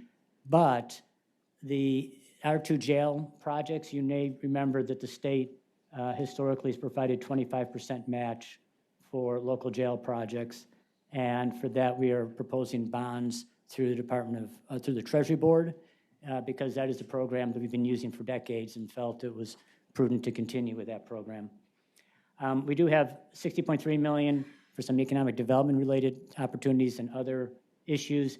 One of the ones I'll highlight, we are proposing funding for a facility at Jefferson Labs that if the federal government comes through with some major funding, which they are proposing to do, to increase, to do a high-performance data facility, then we would have funding to build a comparable facility that would be needed, and that the feds would see as a good faith effort that Virginia is participating in the partnership. Around Capitol Square, I know this is near and dear to your heart. We do have money put in to knock down part of Pocahontas, part of the building we're in, the East Wing, so that we can build something new to accommodate our courts and take them out of their building. So we're proposing funding for the demolition and for the continued planning of working drawings so that then the General Assembly can choose to have good information on the final cost for building the courts building. And then the supplement existing projects, you may remember, because the General Assembly knew that we were experiencing these cost increases, you included $350 million in supplemental funding to help with cost overruns, with $100 million for a contingent appropriation if we had the resources, and we do. So we now had $450 million in the budget for cost overruns. But we are proposing another $300 million of contingent just because of the great uncertainty on that front. But as I will note, this is another part of that safety valve that if we don't have this funding available, it does not need to be spent. It was meant to be more as a contingency. I will note, I know many of you have worked on this in the past. We have some opportunities to get in the queue for federal funding for replacing our oldest Veterans Care Center in Roanoke, and the federal government would pay for a big portion of that. There would be a state match. At this time, we're not clear that we would be a candidate soon. We also have the opportunity to renovate Sitter Barfoot here in Richmond, one of our other care centers. So what is being proposed is Treasury loan language that would basically argue that if the feds do provide that funding, the state is willing to come up with its share, and that Treasury loan money would be available if needed in case the General Assembly was not in session to be able to make that proposal. So I just want you to be very aware of that because it is implying a commitment by the Commonwealth to these two projects if we do this. We have a few projects, some new projects for consideration based on needs of a couple of institutions. As you may also remember, we often fund capital projects without including the equipment until we get closer to the opening of the facility. So you'll see over $34 million there to cover for those facilities that will be coming online. And finally, some of our higher institutions have some non-general fund projects. Finally, American Rescue Plan, as you know, the General Assembly has been worked very hard to identify the uses of the $4.3 billion in the state and local fiscal recovery fund monies we got under ARPA. And at the end of the day, only $15 million of that was not allocated for particular projects. I think duly, as you all know, we have to obligate these funds by December 2024 and fully spend them by December of 2026. And our worry, of course, is we should make sure that we can spend all this money and not just have it go back to the federal government if we have good uses for it. And so we started a process of reaching out to every state agency that was authorized funding to try to identify what the reality was of their spending plan, as well as have some completed what they were supposed to do and had unneeded balances. And we have found after doing that assessment that approximately $114 million could be reprogrammed. And when you add that to the $15 million that never was allocated, we have $129.5 million for reallocation. This is a process that we would propose doing every 6 months or so as needed to keep tabs on how our agencies are doing and ensure that next time, even after the 23 session, that we can come to the General Assembly to say, hey, here's other funds, this is our recommendation where we might put them. At the moment, our recommendation is that we use 86.1 of that for our enhanced nutrient removal program I mentioned earlier. 30 million of it is, as you know, when the public health emergency ends, all the people who were retained on Medicaid, who were not allowed to come, who were not supposed to come off it until the public health emergency was ended, even if maybe they wouldn't qualify under normal times, that we're going to need to do a reassessment of everybody on Medicaid when that basically ends, when that requirement ends. So we're proposing $30 million for that cost, for that assessment to be done. And we're also recommending 12.4 million of that to cover the backlog efforts being taken by the Virginia Employment Commission to reduce their backlog. And then there's a small amount of money that the Department of Accounts really needs to be able to provide all the necessary records to the federal government to show to them that we're doing the best we can.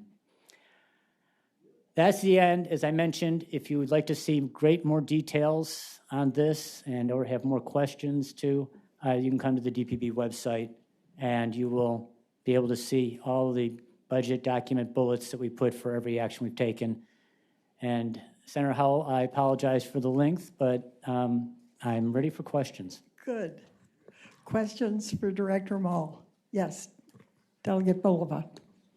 Thank you, Madam Chair, and thank you very much for the presentation. With regard to the Enhanced Nutrient Removal Certainty Program, I was curious whether that's going to go towards new projects or whether that is going towards just fulfilling the cost of the existing projects that have been impacted by inflation. And I think by your nods, I'm getting my answer right now. And actually, not even just inflation. It's really just the commitments we obligated, some even before, right before the pandemic and during. And so basically, the localities are ready to go. They're ready to spend money. And that amount that we have in there is what we anticipate is needed to cover the state share for this biennium. This is probably going to be another issue we'll have to look at down the road. But at this time, we're addressing what we think is needed. All right, thank you. Further questions? Madam Chair. Yes, Senator Marsden. Thank you, Madam Chair. Good to see on the business-ready sites the money that's being planned. My understanding of the original $150 million that was going to be money used for planning in these sites, so that when someone expressed an interest in establishing a manufacturing facility, all the plans would be in place for utilities, water, electricity, gas, sewer, these kinds of things. Do you anticipate with this additional money going beyond the planning stage and actually in some of our premier sites, perhaps beginning some of that work to make it even more attractive to manufacturers, or are we still using all of this money just for planning for the occupation of these sites? And Senator Marsden, I'm going to look back to double check, but my understanding is that even that 150 could be used for more than just planning. It can be used for development too, and basically localities have to submit proposals for uses of that money to help them get those sites ready. It could include some planning, but it also could include development of those sites. And so that was my understanding. This is actually going to be to possibly bolster that program. This money could be used for that, for the demand being higher than what we anticipated ever. But it's also has a new element that we're being proposed where even the state could be involved if we become aware of property that could be very valuable to be used as a site, that the state could purchase it, develop it, and then give it back to a locality or authority if it made sense to do so for the economic opportunity. So this is a broad package to give us more flexibility on several fronts to take advantage of any opportunities we might have. Thank you, Madam Chair. Further questions?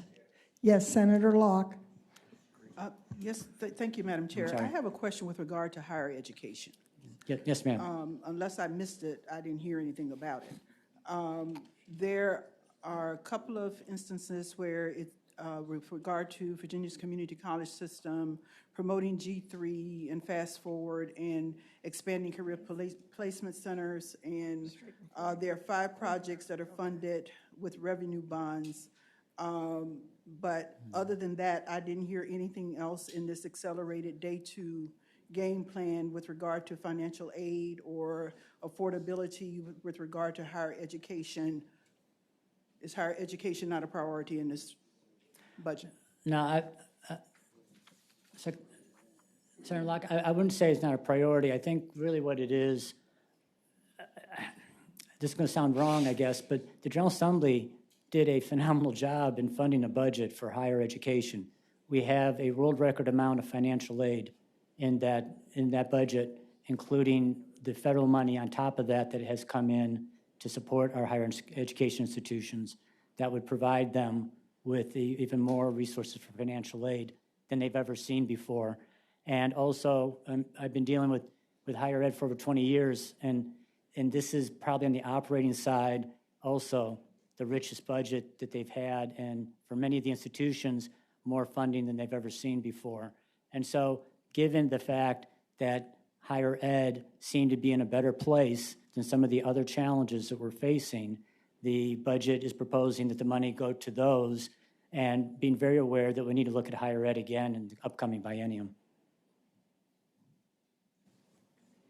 I will say the one thing that probably in your list, I know this is just a highlights, we did include additional funding also to help with mental health in our higher ed institutions.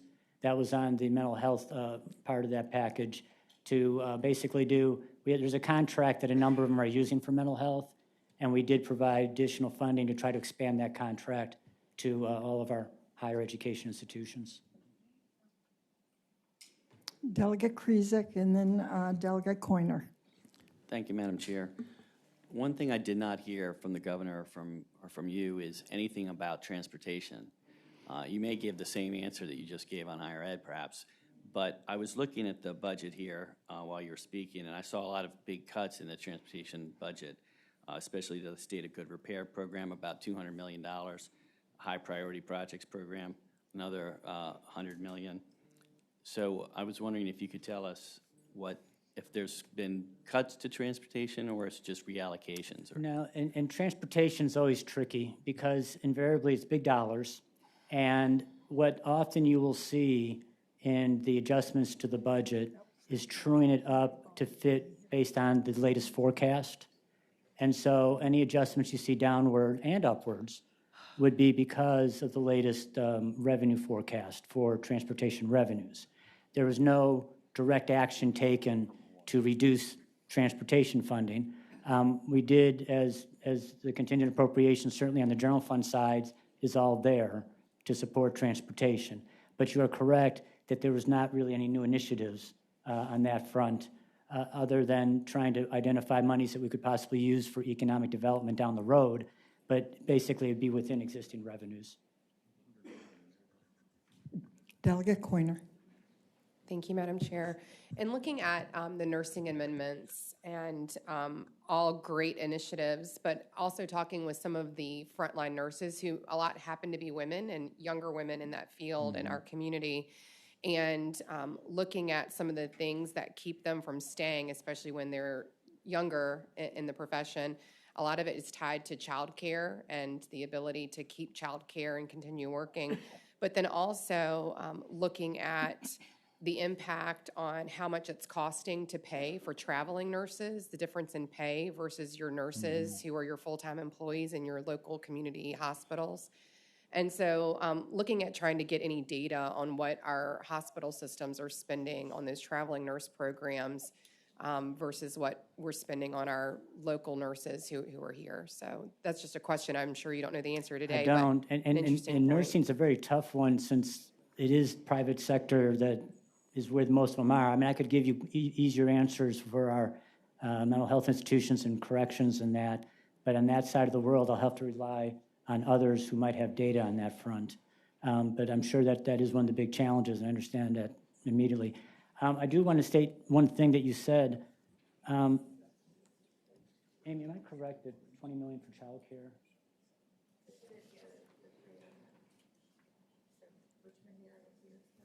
Right. Okay, we did try to provide additional funding to help support providers and childcare in some of our regions most impacted, like Southwest Virginia and that, which of course doesn't address totally that problem. But the idea is, I know we have put a lot of efforts into trying to help the providers be there, because no question that that's one of our big issues for all employees, but also, I mean, all people working, but certainly nursing being a big one. Any further questions for Director Mull? Not seeing any. Thank you so much for your presentation. Thank you all, and good luck in your upcoming session. I would just like to announce that copies of the budget are available for General Assembly members who are not on this committee, since we already have them, in the bill room on the first floor of the Pocahontas Building, and copies have been mailed to each of our member offices. It's also available online for the public. Copies of the presentations are posted on the committee websites, on both websites, and there being no further business, we're adjourned.